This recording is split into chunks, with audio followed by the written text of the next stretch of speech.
Thanks, Luke. That's fantastic, and I think you've done some of the work of getting people to check that their presentations are ready to go.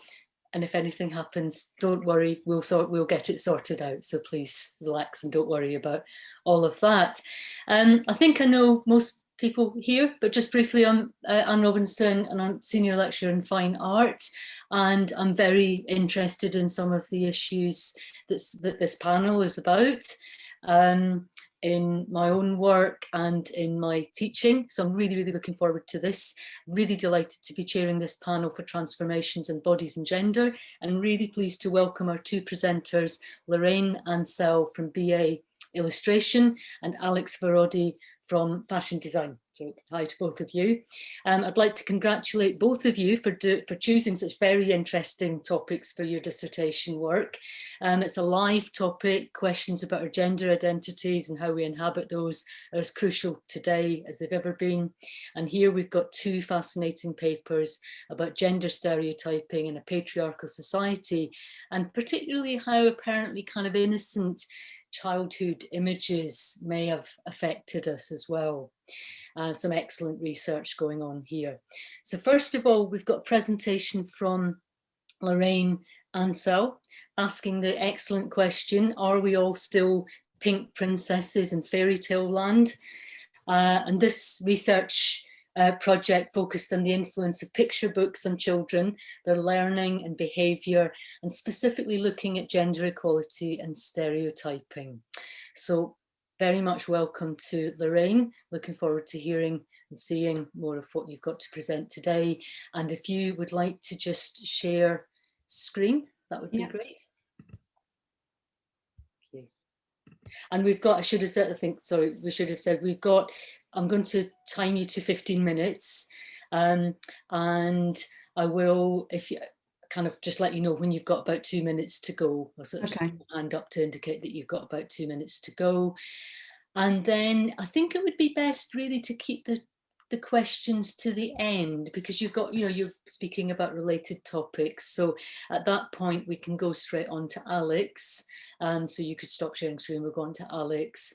But if anyone really has to leave and has an absolute burning question for Lorraine, we can make some space for it. We can be quite relaxed, I think. So thank you, and over to Lorraine. Okay, I'm just going to share my screen then. Hello, everybody. Just bear with me. Can you see that okay? Okay, so hi everybody, my name's Lorraine Ansell and I studied illustration at Middlesex University. My research focused on the influence of picture books on children and whether the market has changed sufficiently to reflect an equal society. I came to this topic from several angles. I'm very interested in feminism as a topic, why it still has the stigma attached to the word and is often used in a derogative manner. I read several feminist books for projects whilst at university, and also used to work as a secondary school librarian where there is a distinct lack of uptake in STEM subjects by girls. I love books, stories and tales in all their forms, and historically they have been used to instruct, albeit subliminally, the masses on the expectations of society.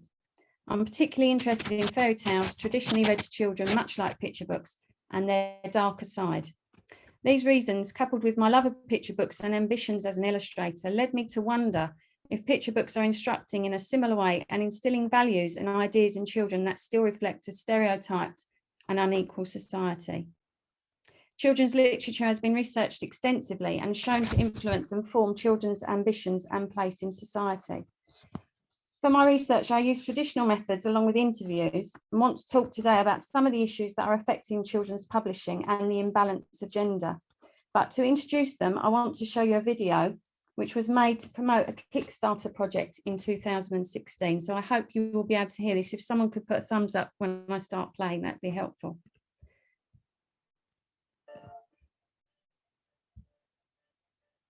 Can you hear that okay? Oh. Can you unpause yourself? Sorry, Lorraine. Yeah, we actually can't see it either. You might have to just do a little escape from PowerPoint. Okay. And then let me try that then. The the window for the YouTube or whatever. Yeah, let me stop sharing that one and share this one. And when you share, make sure that there's a little tick box for sharing sound. Ah, where will that be? When you choose the thing that you're sharing, Yeah. It kind of gives you all the kind of the different sort of windows that you can share. You click on it, and then at the bottom of that little menu, Oh yeah, two share sound. Yeah. one, Okay, one's thanks. make sure that you share sound. The other one's kind of like, if you've got like full motion video, if you check the other one, it'll probably look better, but it'll take up more bandwidth. Okay, I'll try it without that other one for the minute then. Okay, I'm going to try it again then. Let's try it and see where we get to. Oh, hang on. It's saying to share audio.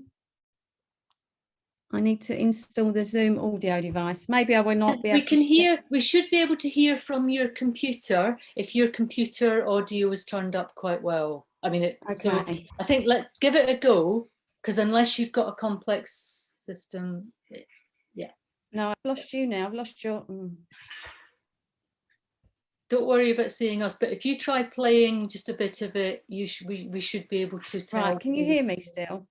Yes, we can hear you. If we can hear you, we'll probably hear the video. Oh, this is a disaster. So no, it's not at all. Please relax. Share your screen again, and maybe we can point you to some things to do. That would be great. Right, sorry, I've lost your audio, so I think I'm going to have to leave and come back in again to see if I can get the audio back. Yes. I think it's sometimes easier if people just play. It's not great sound quality, but just play the sound that's on the computer, and we can generally hear it. The other thing that she could do, Anne, is if she pops up, I'll suggest it to her, because I know I can hear sound okay. Lorraine, Lorraine, no, I've completely lost your audio, so I don't know what I've done there. Can you hear it? Can you share screen? Right, that's better. Is that working okay still? Can you hear me? I can hear you. Okay, I'm going to try and share one more time and see if it works, and if it doesn't, I'll forget the video. Yeah. The other thing that you could do, Lorraine, is if you put the YouTube link in the comments, I could share it, because I know I can get it to work. So yeah. Okay, shall I do it that way, Luke? That might be better. Okay. Yeah. So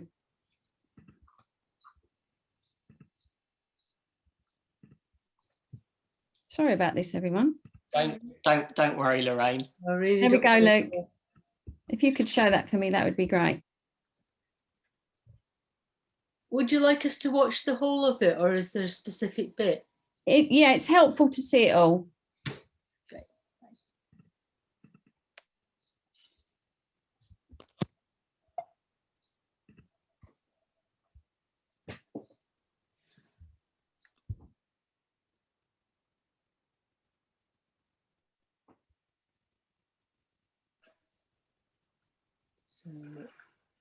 Okay, can you guys see that now?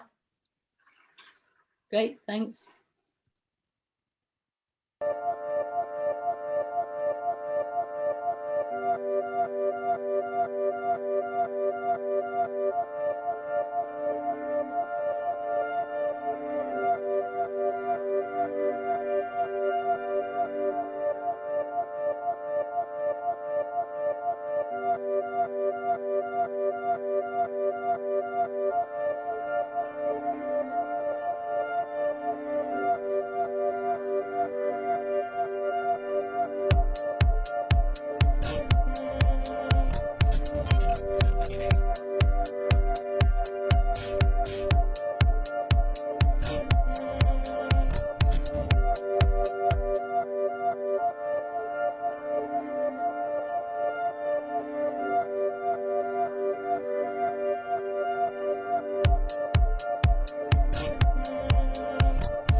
look for that?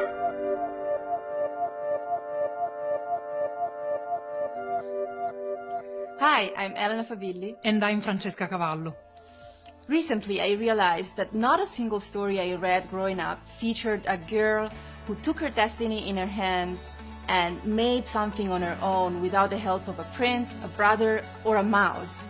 By the time girls reach elementary school, they already have less confidence than boys. Why is that? They say that if you can see it, you can be it. But what happens when you never see someone like you making the headlines? What happens when all that you see around you is movies, cartoons, books, TV shows, dominated by men? We decided we had to do something about it. That's why we created this book. It's 100 stories of real women who have achieved incredible things despite all odds. Astronauts, chefs, painters, judges, tennis players, extraordinary women who have changed and are changing the course of history in every field imaginable. We call it Goodnight Stories for Rebel Girls. It's the book we wish we had when we were children. Get it for your daughter, your niece, your friend's daughter. Every girl you know deserves to grow up thinking that she can be anything she wants.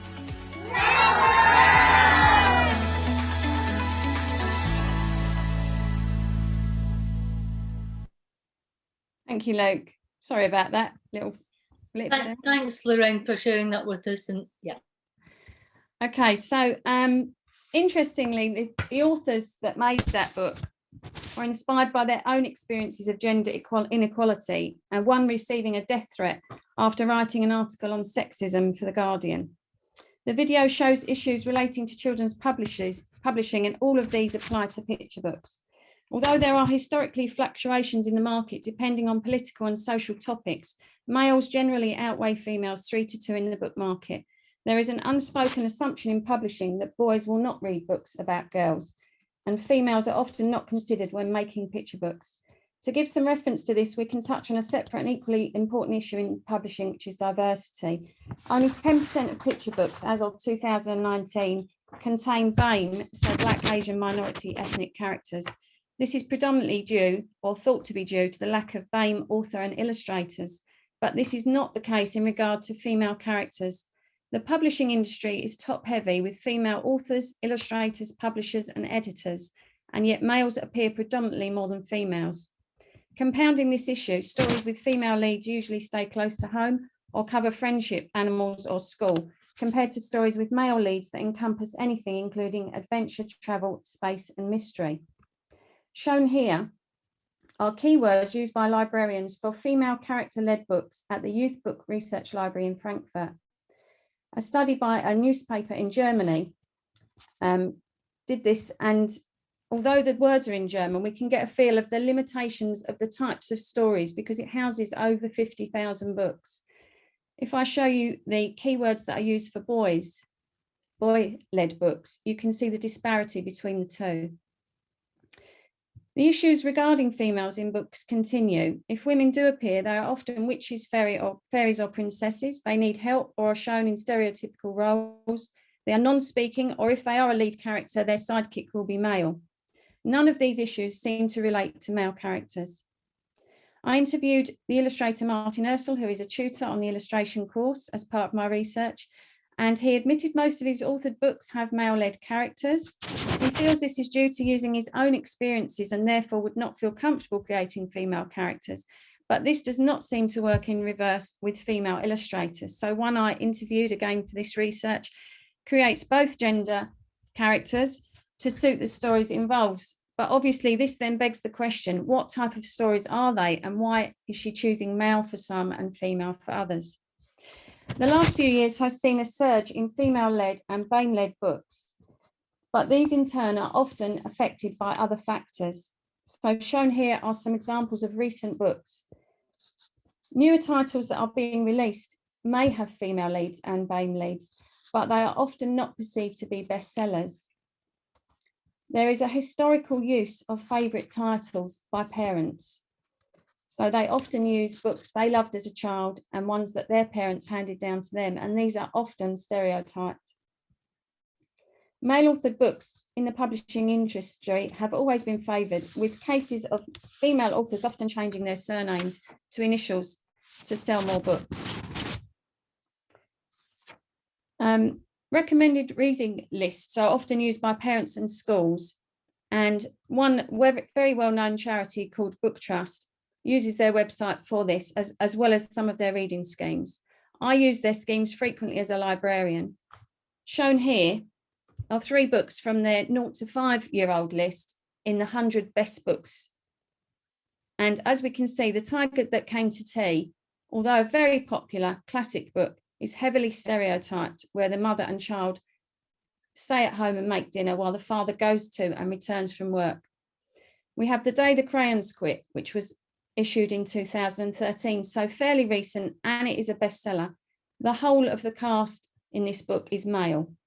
There is a mention of a female, and it's because the sister of the boy the crayons are talking to uses the pink crayon to colour in a princess.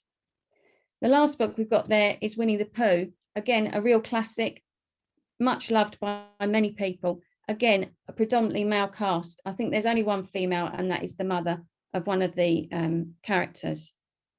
So many recommended reading lists are perpetuating stereotyped or male-led stories. This in turn leads onto the issue of anthropomorphic characters. So although the levels of human characters and their gender has fluctuated over the last 100 years or so, with some slight improvement, the amount of non-human characters that are male has remained fairly consistent and shockingly high. A study by McCabe et al. In 2011 of the books from the 20th century in the USA, looking at over 5,000 books, found that fluctuations did not really occur when it came to anthropomorphic characters, so non-human characters, and attention was needed to the issues of disparity, which may contribute to a sense of unimportance among girls and privilege among boys. The figures speak for themselves. Non-human character books make up 60% of the book market, and of these, 73% are male characters. Monsters are usually male due to strength and perceived meanness, with females only ever portrayed as nice and kind animals, such as cats. Illustrators are known to use non-human characters to avoid the issue of diversity and gender. Compounding all these issues is the fact that the male pronoun is used over female in all walks of life, and particularly with books. So authors and illustrators choose to make male characters. Shown here are 3 more books, very popular at the moment, bestsellers, 2 of them, and again, all male casts. Publishers feel that male character-led books are more successful, and readers will often use the male pronoun for characters where the gender is unclear, or sometimes even if the subject is female. Sorry, Anne, did you have a question? No, I was just going to say, you've got 2 minutes. I added a bit on for the video. 2 minutes, sorry. I added Oh, goodness, only 2 minutes left. Okay. Where was I up to? Sorry, a good example of this is in interviews that I did for my research. So I interviewed 2 young families, and one of the mothers confessed that she found herself using the male pronoun sometimes, even if it was a female character. I myself did some tests on the children, showing them genderless characters, and found myself using the male pronoun rather than a neutral one. All these factors mean that children are not seeing girls in books, and if they are seeing them, they're not seeing their full potential. Why is this important? Children develop and refine their ideas of racial awareness, gender, and roles within society between the ages of 3 to 5. Children that are shown gender stereotype stories will respond and develop bias, as opposed to those that are shown gender fair stories, which reverse the behaviour. Children as young as 6 are already associating intelligence with being male and niceness with being female. These are learned attitudes and go on to affect a child's well-being, education, and aspirations. Lifting Limits is a charity committed to educating schools at primary level to combat everyday stereotyping, as it still influences girls towards career ideas centred around nurture and boys towards transport and sport. They made a film in conjunction with Mullen Lowe, and it showed 66 primary school children being asked to draw characters of a pilot, surgeon, and firefighter, and of those 66 drawings, only 5 were women. I did further research with some nursery school children and found that fitted their career choices, with out of 7 boys, 5 choosing traditional police, fireman, or superhero, And out of 14 girls, 10 chose cleaner, nurturer, stay-at-home, teacher, fairy, or princess. To further my research, I interviewed the chair of the Working Party for the Philip Carnegie and Kate Greenaway Awards. This is the most prestigious award for children's literature and aims to find outstanding written and illustrated books for children. I'd experience of this in my time as a librarian because schools and pupils get the chance to shadow the awards by reading the shortlisted books and seeing if they choose the same winner as the judges. The Working Party are keen to ensure the awards are reflective of society, fair and unbiased. And they have planned with inclusive minds to ensure that every child can access books where they see themselves represented. Part of their work will include new resources for the shadowers, and I was asked to make a resource this year based on gender. Using my research as a base, I made this resource shown. The aim was to keep it simple but thought-provoking and use 4 characters that could be either gender.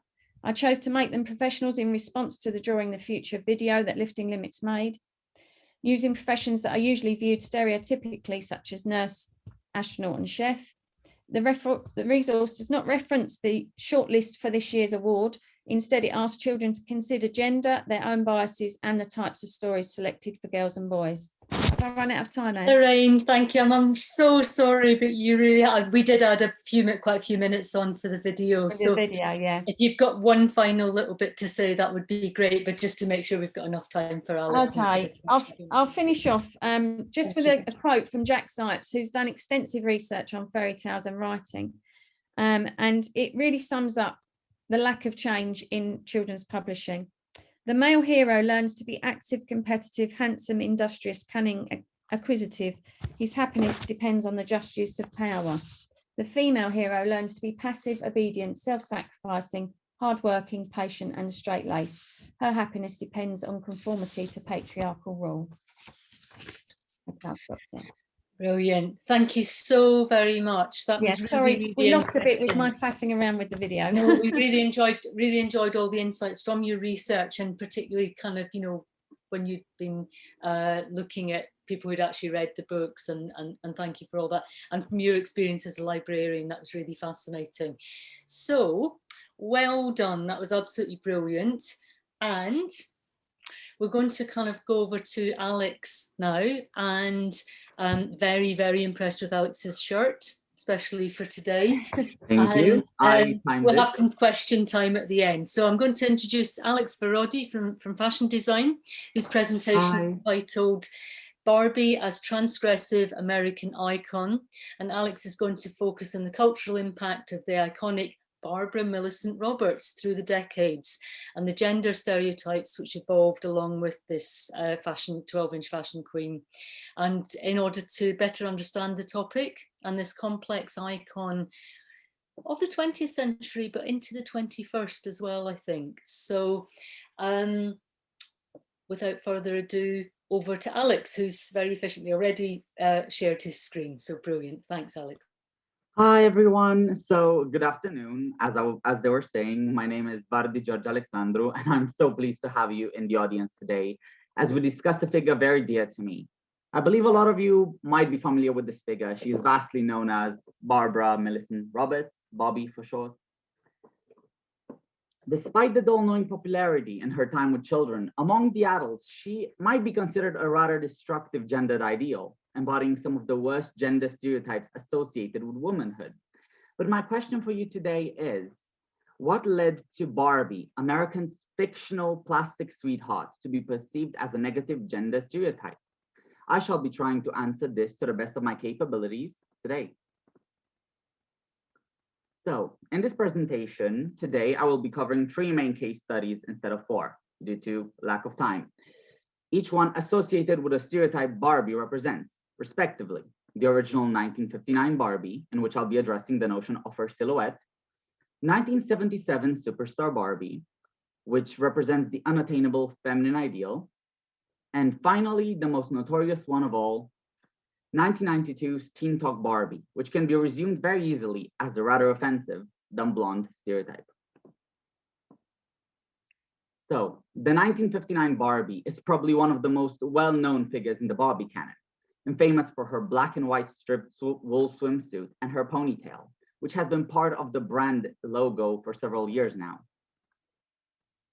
Until that point, you see, a doll of such female proportions was never truly handed to a child before, let alone marketed to as a toy to the average American. The curvaceous shapes of her body, the overly sexualized nature of the doll, to this day are seen as unrealistic and by no means perceived as an accurate depiction of the female body. Oops, sorry. This is what happens when you fiddle with the mouse. Sorry. So, from a design standpoint of view, the most controversial things about the doll are the narrow waist, the big pointed breasts, which have been part of doll design all the way to the late 90s, early noughties, in some form or another. Partly to blame for this design choices was none other than Jake Ryan, a former NASA rocket scientist that worked at Mattel at the time. You see, Ryan's sexual preferences played a big part in the design process, as each woman he interacted with aided him in shaping his very own Frankenstein of perfection, the original Barbie doll.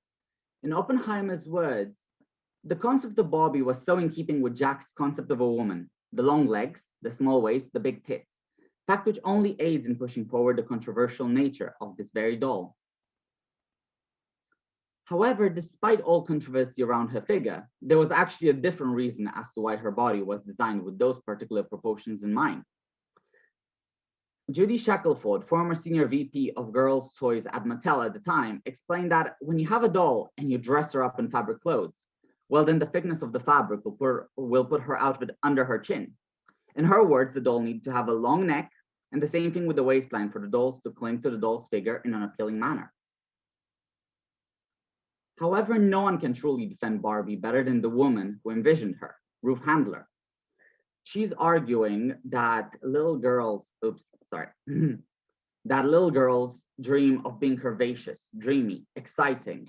They want to someday have gorgeous clothes, be chic, and look like movie stars. So despite all debates surrounding Barbie's unrealistic proportions, the explications go against the controversy and bring forth a reason as to why Barbie was designed the way she was. Barbie was never meant to mimic a proportionally correct human body, first. She was rather to be treated in a similar vein to a mannequin, ready to be dressed and used in a creative play pattern rather than be undressed and scrutinized by adults who don't understand the creative pattern of play as it is. Another important doll I would like to talk to you today about is 1977 superstar Barbie. She got her fair share of attention back then. So introduced to the world wearing a glamorous satin, bright pink floor-length dress with a pink sparkly boa draped elegantly around her shoulders, Barbie steered away from the realm of possibility and dove further down the realm of teenage fantasy. She was the epitome of Hollywoodian glamour, wearing diamond-studded accessories as well as sporting a brand new head sculpt, which featured prominent cheekbones and a toothy grin, a little silly grin, as some people called it. She became an instant favorite among the young demographic, yet with all the love, Barbie attracted even more controversy. If originally the doll stood for realistic aspirations for the average American girl, superstar Barbie took to a new approach, that of portraying the idealized version of the young American woman living in what could only be called a life of privilege and abundancy. Superstar Barbie not only tries to emulate the body ideal of the time, but becomes in her own right an American icon in what concerns figure and lifestyle to the impressionable young girls introduced to the doll early in their life. She was more than seemingly an ordinary piece of plastic. She was the perfect channel through which little girls learned what was expected of them from society. As she grew in relevance, her impact grew as well, increasing her reach across America and ultimately expanding to international waters, where she continued to instill expectations about adult life through her idealized persona and lifestyle. Ruth Handler herself, Barbie's creator, purposely made sure that the design would not be, quote unquote, too beautiful in order for girls to find her not intimidating and relatable. Unlike her 1977 counterpart, which stood out through her elegant high-class look and absolutely gorgeously sculpted and painted facial features. Janet Goldblatt, former designer at Mattel from 1975 until early 2000s, admitted, "When I designed for superstar Barbie, I wanted her to epitomize Hollywoodian glamour, and so she did." MJ Lord brings forth another valid argument about Barbie's wardrobe in his book, Forever Barbie, which states that the upper-class Barbies reproduce not real upper-class clothing, but an outsider's fantasy of it. They emulate the 80s rich person soap opera look, the look of Dynasty and Dallas, not the pared down, landed gentry lifestyle deciphered for the middle classes. From the earliest beginnings, Barbie was wearing high-class garments, mimicking the styles of powerhouses such as Dior and Chanel, to name a few. But superstar Barbie somehow pushed beyond the realism and achievability the former Barbie instilled, and became in her own right what some might have called the female ideal. Barbie not only became synonymous with the word beautiful, but also with high-class standing, luxury to her extensive collections of cars, houses, and of course her ever-growing wardrobe. Her definitive love for the color pink was also introduced by superstar Barbie, as more and more of the doll's garments from that point onward started being overtaken by different shades of pink, thus unknowingly building upon the gender stereotype that was shaping itself to be Barbie.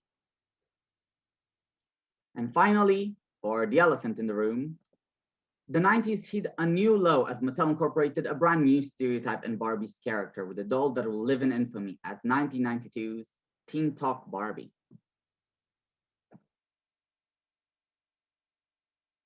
So dressed to impress, the doll sold in 4 color variants, each doll coming with a jacket, transparent skirt, larger than life hat, and a bag to finish the look. I didn't have the bag, so I couldn't photograph it. I'm sorry for that one. All of them were designed in pure 90s aesthetic. It incorporated vintage elements such as sweet flower prints, polka dots mixed in with sequins, all these details glazed in the brightest of colors one could possibly imagine. However, the selling point of the doll was not its over-the-top funky fashions, unlike the others, but rather its versatility in terms of phrases she could speak. While yes, this was a talking doll, and this is where trouble truly began. You see, out of the 270 phrases recorded for the doll, 3 were incorporated into each one at random, thus assuring collectability and spiking up the interest of its young demographic, with the surprise factor added in. The pre-recorded lines went as following. Do you have a crush on anybody? Do you want to have a pizza party? Or you're my very best friend are some of the few lines which were inserted into the dolls. But there was one line which took the world by storm. Math class is tough, was one of the hundreds of lines the dolls could have gotten. But the problematic thing about the line did not stop only at the alleged implications.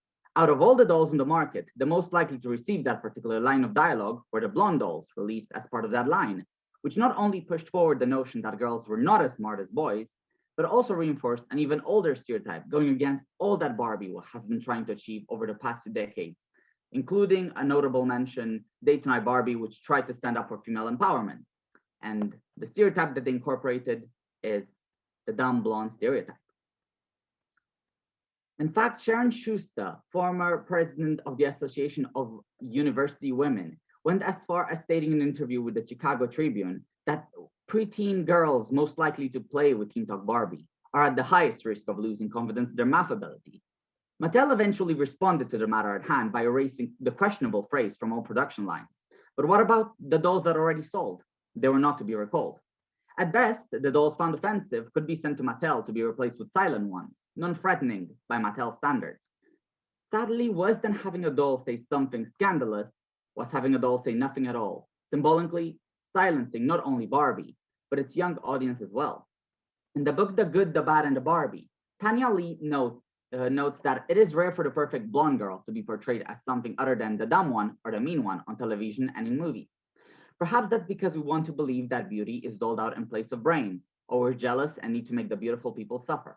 Her argument is that society feels the need to persecute the beautiful to balance out their own sense of self-worth by either focusing on the character's lack of knowledge or their vanity.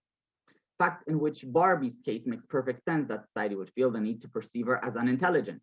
After all, she's what one might have called a vapid, beautiful girl living a seemingly perfect life with no repercussions for her fabulous way of living whatsoever.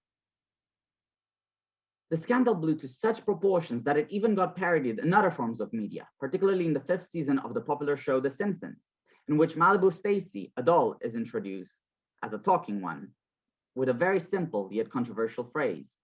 Don't ask me, I'm just a girl, meant to make fun of Barbie's own talking doll scandal from 1992.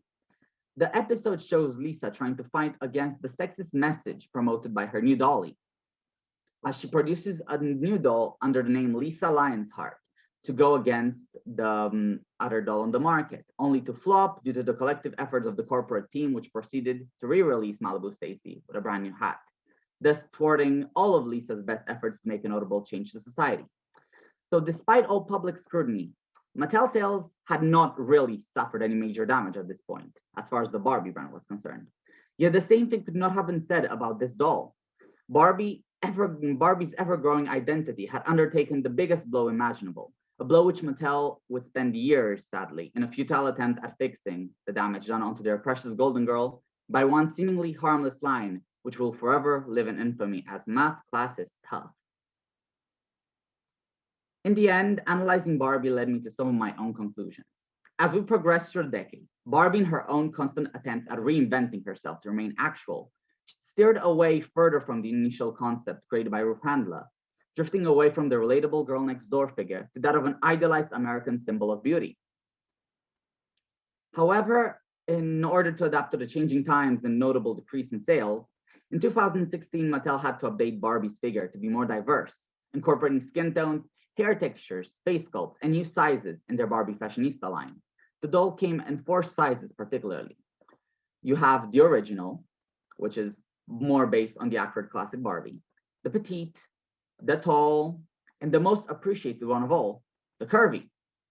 The curvy Barbie specifically made such a splash on social media that she culminated with an apparition on the cover of the Times magazine with a statement, "Now can we stop talking about my body?" As well as change look-wise, Barbie changed personality-wise, pushing for more empowering careers such as judge, politician, candidate, and film director, to name a few, all under the banner of "You can be anything," to push for the female empowerment angle. Another line which has found recent success this decade is their Inspiring Women series, which introduces young girls and boys alike to empowered female heroines, sheroes as Mattel had branded them at the time, with the sole purpose of raising awareness to the lesser celebrated female contributions. Among the ranks are sheroes such as Frida Kahlo, Rosa Parks, and even as of late, Susan B. Anthony, all great women who contribute to history as a whole. Barbie has also been working on her social media presence with not one, but 2 Instagram accounts. One more aimed at the teen audience with detailed fashions, while the other targeted more towards kids with specific colors and more products you could actually purchase in stores. One of her latest accomplishments was gaining a voice through a series of vlogs in which she occasionally tackles issues such as racism, sexism, and even depression, amongst other things, such as popular trends like makeup tutorials, crafting, or even special guest appearances from friends and family. Alex, sorry, I'm just going to tell you, you've got 1 minute left. Yes, this is the last paragraph, so I timed it. So to conclude, Barbie evolved throughout the years, changing to better reflect the times. And even better, despite all controversies surrounding the doll, one fact still remains. Barbie will forever evolve to remain relevant, while adapting herself to better suit the needs of its target audience, while also reflecting current trends and beliefs. Sure, she still portrays princesses, fairies, and mermaids on a regular basis. That can't really change, as some things are still popular with little girls in terms of fashion. But her political awareness level somewhat increased over the past decade, proving that despite originating several stereotypes, Barbie's an ever-changing concept, able to become whatever the brand requires of her in order to reach its target audience successfully, while also maintaining her relevancy as a cultural icon on a larger scale to date. Thank you. Thank you, Alex. Absolutely perfect timing as well. So, well, very well done. That was an absolutely fascinating and very comprehensive kind of exploration of the really changing meanings of Barbie, because I know we all use Barbie as a kind of little shorthand about a certain form of stereotyping, but that was absolutely fascinating. So thank you both, and amazing connections between these both presentations as well. And I'm particularly thinking about the space between these 2 presentations is how perhaps environments, gendered environments are set up. So you have the kids' children's books, the picture books, and then you have the doll, and you know how those kind of actually perhaps may feel like they were surrounding you as a child. And also the math class is tough kind of voice of Barbie was just fascinating to hear about that again, and made me think of Lorraine's presentation as well, and showing some of the recent picture books that you showed, particularly with the BAME books being particularly about space travel, and that relating to the stories we've heard in recent years about the NASA scientists, the Black women who were behind some of the really complex work at NASA, including Katherine Johnson. So, you know, girls can do maths, in fact, very well in some cases in world-leading ways. So brilliant, brilliant presentations. I've got a couple of questions, if we can do a couple of questions quickly first, and then I'd like to open it up to everyone else. And just firstly for Lorraine, I just wondered if you, when you were doing your research about gender stereotyping, got any kind of sense of the effects of stereotyping for small boys, perhaps even preschool boys, because you were looking particularly at picture books. I did. I mean, in my actual research, I did mention that, but I didn't have time. I had timed mine and it worked perfectly. I think the video put me off, which was unfortunate. But yes, my research did actually cover, because obviously gender stereotyping goes both ways. So my research covered the fact that they have looked at father figures in picture books and found that there's a severe lack of father figures showing affection to children. And in fact, mothers show it on average 10 times more than fathers. The most shocking statistic was that in the survey they did, the research they did, in no book did a father kiss a child. So in my research, I mentioned this because obviously, how can we expect men and boys to grow up and be equal caregivers for children? And how can we expect them to see themselves as fathers if they're not seeing themselves in books? The other side to it, obviously, for boys as well, is that they're only really being shown that they need to love action and want to be adventurous and want to travel. And you'll obviously have boys that don't want to do that. So the whole stereotyping in picture books has an effect on the boys just as much as the girls.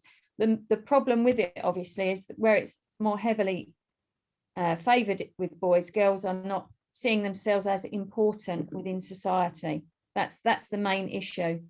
Whereas boys get that importance, but they're also told what they should be. Which is also limiting. And thank you very much for that. No, that's a great answer. Thank you. And just moving on to Alex, I also kind of wondered if you could comment, I think you maybe did in the presentation, I think as well, but the persistence, what strikes me about Barbie is the persistence of Barbie, really, that, you know, however old she is now, about 70, I think. Yeah, she's 60 actually. She had like her anniversary 2 years ago or 1 year ago. I think she's 60 something now, but so we, you know, so much a shorthand. I loved seeing the picture of Dolly Parton in your presentation, and she of course refers to herself as a backwoods Barbie, so you made those great points about class. So what do you think, given that all the changes that have happened in that time, what would you sum up as the kind of persistence of Barbie as an image? The idea is that up until a certain point, girls really wanted Barbie to be very feminine, or she was really bought for her very feminine outfit. So Mattel didn't feel the need to change as a company. They kept producing more Barbies. Like in the 80s, the case study of the 80s, which I didn't have a chance to, focused on Barbie being empowered. So they were going with like, oh, you can be anything, right, Barbie? But at the same time, they were pushing for this idea that, oh, her outfit has to transform from like a doctor's outfit to a party dress to be ready for a date with Ken, right? She's got to be, all the dolls at the time were actually sold with a transformative outfit. So her little space outfit would turn into a party outfit, or her career woman would turn into like a little prom dress, just so they could push for the idea that like she still required someone.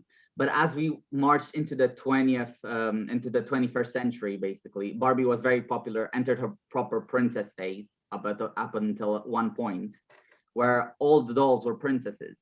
But as the children were losing interest in the princesses and the toy qualities was dropping increasingly, they had to focus on more realistic aspiration to try to grab somewhere else, as the quality wasn't where it was supposed to be. So to distract from it, they tried raising Barbie's awareness level, and in a way to also promote a good mentality for girls, because they realized that Barbie wasn't really that out there in terms of her whole exploration of characters. So they realized they have to like make her more diverse, because a lot of kids aren't blonde and they're not with blue eyes. And sure, Barbie had black friends, ethnic Christine was a case, but that wasn't Barbie. So they decided to make Barbie more diverse to try to appeal to a larger amount of people. Thank you so much. God, amazing answer. Thank you. And I can see we've got some other questions. So I should have said, if you can either put your question in the chat or wave, because we're quite a small group, if anyone else. So Lauren, you've got a question. I have, thank you. Hi, thank you so much for both of those papers. That was amazing. I supervised Alex's dissertation, so I'm very familiar with lots of work, but you still managed to present some really beautiful new material, so thank you. Alex and Lorraine, you're both doing such important work that seems to have a really exciting potential to be expanded upon and continued outwards. Lorraine, you've mentioned a bit about what you're doing now. I just wondered for both of you, what might you do next with this kind of fantastic body of material that you've already got, and where do you want to, what kind of impacts would you like to see with the research that you've done? Do you want to go first, Alex? I don't know, do you want to go first? Okay, I don't mind. Well, this research actually has already filtered down into my work. So because of the research, I ended up doing my FMP, a picture book about a daughter that doesn't like the stories she's being read because they're her father's favourites and all about boys, and they go to the library and all the books about princesses, and so she decides to tell her own stories to her father that are adventurous. So that's filtered down there. And also in my professional practice, I don't know if anyone's ever heard of Happy Families. It was a card game many years ago, and it was based on families that were made up of a mother, father, and two children, a boy and a girl. And it was always the doctor was the male and the wife was the doctor's wife. That's how it was worded. So I remade those as business cards and remade the families for today's society. So there were same-sex couples as well as divorced couples, but also it was done from a female point of view. So the females are the plumbers and the firefighters, and the husbands are their husbands, you know. So it's really filtered down into my work, and I can see myself making more feminist stuff as I go forward, because for another project we had to read some feminist writing. Well, we didn't have to, I chose to. And you know, it's so interesting as a topic. There is a huge disparity in children's picture books. The more you look into it, I mean, there's so much further research that could be done. Because even on the new books that are coming out, they really need to be analysed. You know, there's school reading schemes, you know, that are they gender equal? You know, there's so much more. And I think it'll be a long while before anything really changes, because if society doesn't change as a whole on the way it looks at gender and females and their potential, it's not going to filter down into books. Amazing. Lorraine, thank you. That's so exciting to hear. Thank you. Alex, would you? While in my case, as of late, I've been, since this year, master's probably wasn't meant to be for me because I didn't manage to like get a spot in like an illustration one. I also have been focusing on some mini projects, which have been really cute. I've been trying to draw some characters in a more male characters, but like in a female-centric aesthetic. So because for me growing up, that was a big thing. Like I was a boy, I wanted to wear pink. I wanted to do play with dolls and have all that. And at school, the girls were offered princess coloring pages and I'll be offered firefighters. And I'll be like, could I get the painter? Because that was the closest thing to my aesthetic. So I just decided that I want to make a series of characters that I'll make and that I'll put on like art prints and t-shirts and stuff like that, which are like boys, but they're not afraid of being there, but they're very feminine selves. They're all inspired by sweets and candy, like things that are often associated with girls at times, particularly in media. Like you never see a boy's t-shirt with like a boy male character surrounded by candy or hearts or little stars. At best, you might see an astronaut surrounded by stars, but it is just something very interesting about how society pushes forward certain norms, which I still don't approve of. So growing up, I think the biggest inspiration for me was probably Barbie, because she was closest to who I wanted to be, yet I wasn't allowed to. So I just want to push forward to bring the idea that guys can be feminine too, and it's all right. It doesn't have to be one way or the other. Girls can be like race car drivers and boys can be princesses too. Just let them try it. That's brilliant. Thank you. That's really beautifully explained. Thank you. Really fabulous answers. Thank you. I'm sure this panel could go on much longer. I'm going to suggest adding on perhaps a couple of minutes because we had a little glitch, but I know other people have got questions, but also wanted to just chip in that actually is really impressed by both of your presentations, really looking at kind of other genders as well, and the kind of anthropomorphism in animal characters who may not specifically be different genders. So I think those are really great points to make. And Luke has questions too. So I've kind of got a question for each of you. They're kind of different questions rather than one question for each of you. So Lorraine, I know that at the end of your presentation it got a little bit squashed, didn't it? And in some ways some of that stuff is, I think, one of the things that's very interesting about your project that you were working on, because there's a as well as you kind of did lots of research in a slightly more traditional sort of sense, but then you were also kind of involved, I think, in kind of using that and taking that, you produced the resource, and I think you did some workshops as well. So I'd really love to hear a little bit more about how that sort of research became something that you could take out into the world and do something with.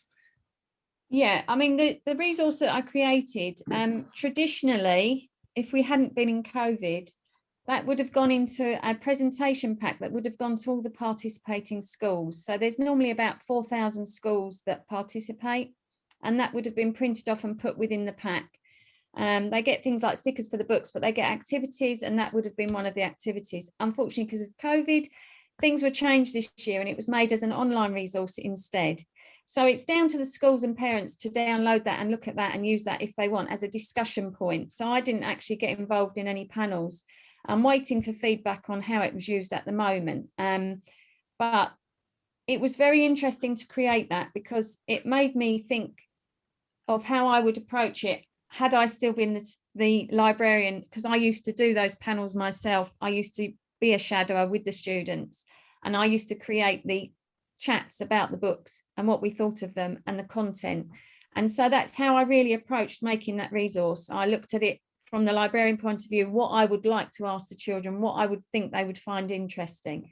And so that's why I didn't focus on any of the books, particularly from this year. I just did it as a generic thing and focused on the careers, because that's a huge area where girls are lacking in STEM, but in not just in STEM, in lots of careers, they're really an untapped resource because they don't see themselves in these careers, and so they don't think they can do it. So yeah, it was very interesting making that and being involved. That was my first live piece of work as an illustrator that I was paid for. So that came purely from the interview that I did with the chair of the working party. Thank you, well done. And Alex, would you like to respond? Well, I had a different question for Alex, and because I thought what's kind of interesting about your paper, because you told us a kind of a question which was the way that you kind of describe sort of a history of Barbie. If you like, you have these very kind of stereotypical kind of presentations, and then there's been this sort of shift towards kind of making Barbie more diverse and kind of criticizing, in a sense, some of those traditional things. But I mean, obviously, one of the things for you is you obviously have quite an investment, I would say, from your lovely jumper.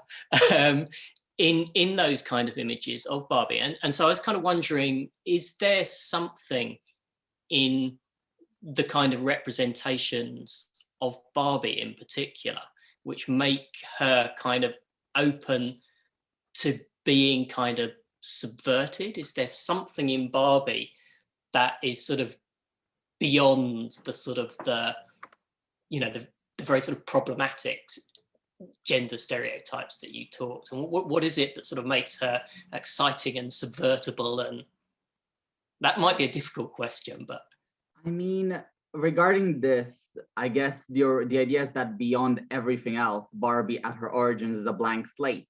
So you can do no wrong. She was meant to represent the female in her appropriate working time. She was meant to be a working woman originally. So she started as a fashion model, then moved to nurse, then became an astronaut in 1965.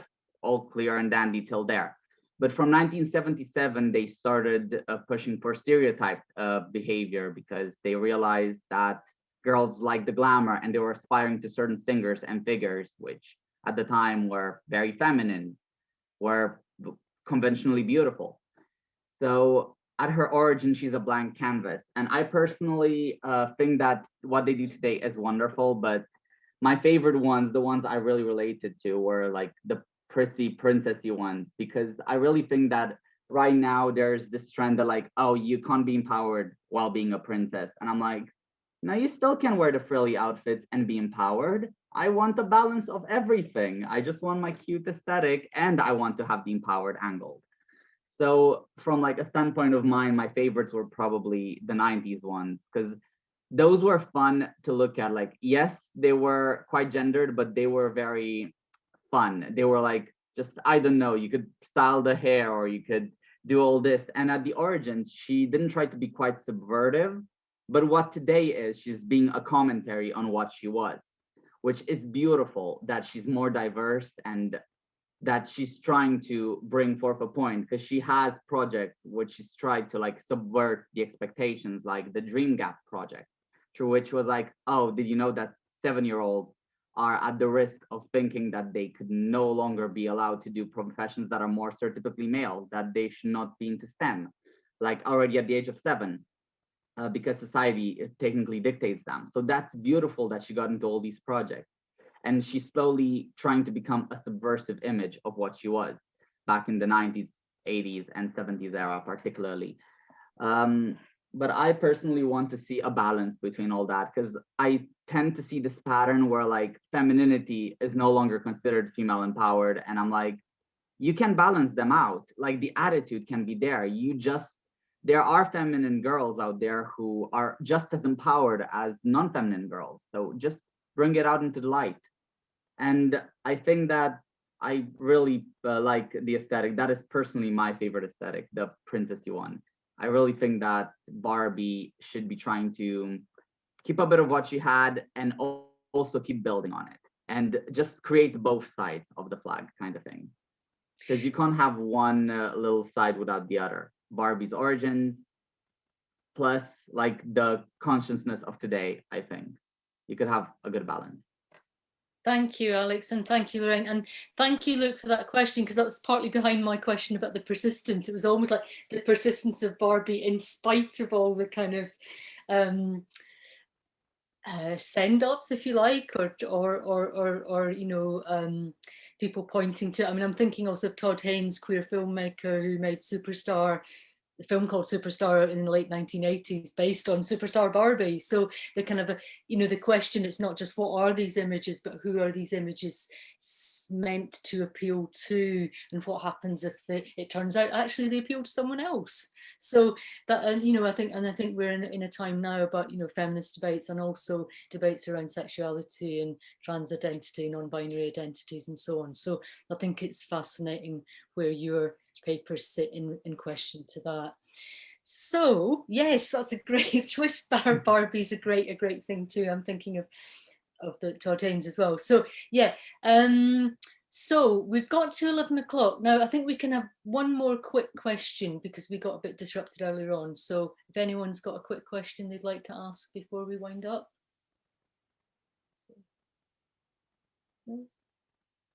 Elizabeth or Samantha? Lorraine? Sorry, I've got a very quick question I'd like to ask Alex. So Alex, as a fashion designer, did you base any of your designs on Barbie?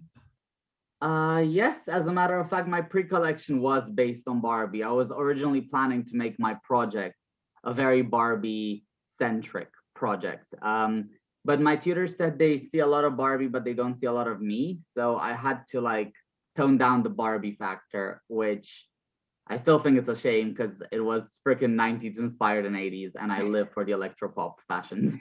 But yeah, I mean, a lot of my styles are often influenced by what I remember from seeing as a kid, like the Barbie aesthetic, the Care Bears, the strawberry shortcakes, all those so-called female characters which were targeted at girls somehow became mine as I grew up, and I was like, okay, I'm just gonna incorporate them all into my personal style and in my creative pattern of work as well. Would you be able to put your website or your Instagram in the chat just so that I can have a look sure. later? Thank you. And also, Lauren, just put a link in too. Thank you. All right. Okay. About Alex as well. So if there's no more questions, but thank you for all of those. I mean, such a wonderful panel to start the day with, really, really inspiring, and such kind of, you know, huge commitment from both of you to exploring those areas really kind of in such thoughtful ways. Really, really amazing. Thank you so much for this panel on gender and bodies. Absolutely brilliant. And thanks for all the questions as well. Fantastic work.